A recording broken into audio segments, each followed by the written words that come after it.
President Biden has turned the Gaza genocide into a photo op for himself. Ursula von der Leyen, who's one of the key supporters of the genocide, is now trying to clear her name. She's a bona fide war criminal. It's not for no reason that Claire Daly in the European Parliament calls her Frau Genocide, or as I prefer to call her, the Nazi princess. Now let's get down to the facts. There's no problem with getting food and medicine to the periphery of Gaza. There are hundreds of trucks which are ready to go in. It doesn't change anything one whit if there is a floating pier on the water periphery of Gaza. That's not the problem. The problem is getting the food and the medicine from the periphery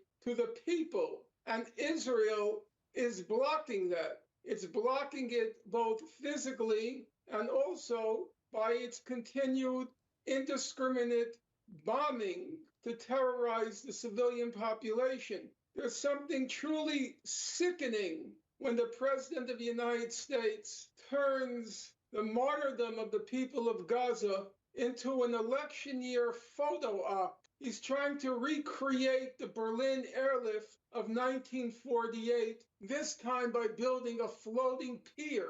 I don't know why he just doesn't call on Captain Kirk from the Starship Enterprise to beam down Morton pot pies. This is so preposterous, so ridiculous. The idea that any sane person, any rational person can take seriously at this point in time the words of the two key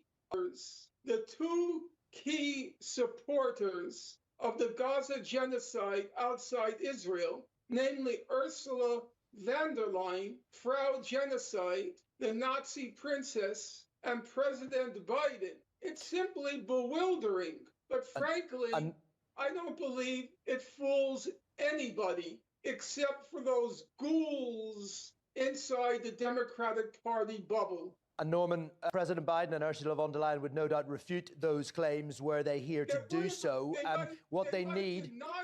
They might deny the claims, but the factual evidence denies them the option of refuting the claims. There can be no question whatsoever that the two key supporters of the Gaza genocide outside the state of Israel are Ursula von der Leyen and Joe Biden. That is not up for debate. That is not controversial. That is an irrefutable fact. And clearly what the people of Gaza need right now, Norman, is humanitarian aid in huge amounts.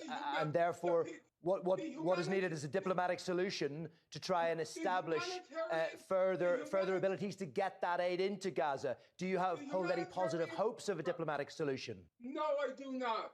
Because Israel is determined, it's determined either to ethnically cleanse Gaza, turn Gaza into a wasteland, or to dispose of physically every living person, every sentient being in Gaza.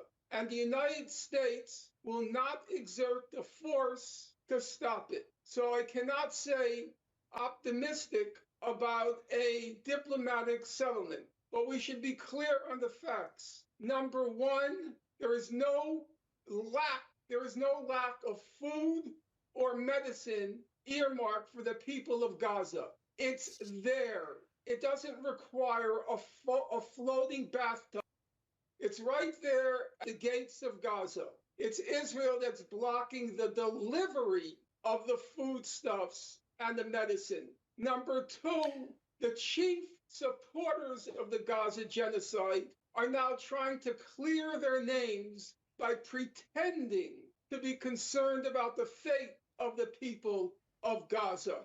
And Norman, just while we have you briefly, you said back in 2020 that you'd given up on Gaza, much as it pained you. You'd spent enough of your life documenting and chronicling the plight of the people of Gaza, and that much as it pained you, you felt you had to therefore turn your back on it and move on with your life. How do you feel about Gaza and the future of Palestinians? It would be a sin against man and a sin against God to turn your back on the people who have suffered relentless martyrdom by a heartless and at this point pathologically sick occupying power